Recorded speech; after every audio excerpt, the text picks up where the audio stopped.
কিছু কালোবাজারি এটাকে নষ্ট করে দিচ্ছে। তারা অতিরিক্ত তেল নিয়ে কালোবাজারে বিক্রি করছে এবং সরকারের ভাবমূর্তি ক্ষতি করার চেষ্টা করছে।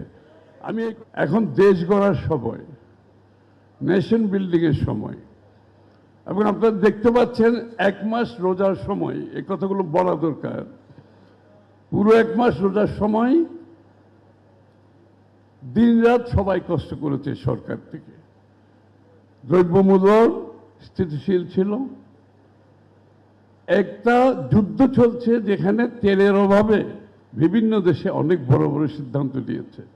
বাংলাদেশে মানুষ বাড়িতে পৌঁছাতে পরিবহনের মাধ্যমে কোনো অসুবিধা হয় নাই, কোনো অসুবিধা হয় নাই।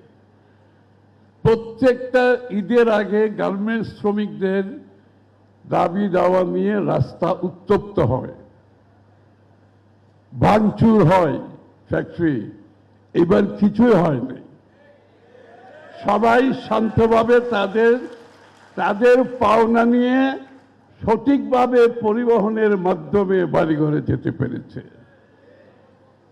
একটা অল্প সময়ের মধ্যে একটা সরকারের এই যে বলে শুরু সকাল থেকে বোঝা যায় আপনার আগের দিনটা কেমন যাবে। আরেকটা কথা বলে আমি শেষ করছি, এটা না বললে নয়। আমরা একটা যুদ্ধ মধ্যপ্রাচ্যে আমাদের সামনে এখন চলছে। একটা জ্বালানি সংকটের মধ্যে আমরা সারা বিশ্ব আছি, বাংলাদেশ তার মধ্যে অন্যতম। কারণ আমাদের সোর্সটা হচ্ছে মধ্যপ্রাচ্য থেকে সব আসে, সেটা বন্ধ হয়ে গেছে। এর মধ্যে সরকারের পক্ষ থেকে বিভিন্ন বিশ্বের বিভিন্ন দেশ থেকে এটার সমাধান দেওয়ার জন্য কাজ চলছে এবং এই পর্যন্ত সফলভাবে আমরা এগিয়ে যাচ্ছি ইনশাআল্লাহ। এই ব্যাপারে চিন্তার কোনো কারণ নেই। কিন্তু মানুষের মধ্যে একটা প্যানিক কাজ করছে, এটা করতে দেওয়া যাবে না। প্রতিনিয়ত যে তেল আগে সাপ্লাই হতো এখনো তাই হচ্ছে, তার চেয়ে বেশি হচ্ছে। কিন্তু কিছু কালোবাজারি এটাকে নষ্ট করে দিচ্ছে। তারা অতিরিক্ত তেল নিয়ে কালোবাজারে বিক্রি করছে এবং সরকারের ভাবমূর্তি ক্ষতি করার চেষ্টা করছে।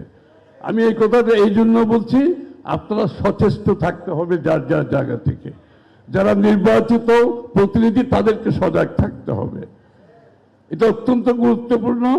এবং সরকারের পক্ষ থেকে যে আজ পর্যন্ত কিন্তু কোনো ধরনের রেশন দেওয়া হচ্ছে না এখন, এবং আমরা কিন্তু এখনো কোনো কৃচ্ছতা সাধনের কথা বলবো না, বলি নাই সরকারের পক্ষ থেকে।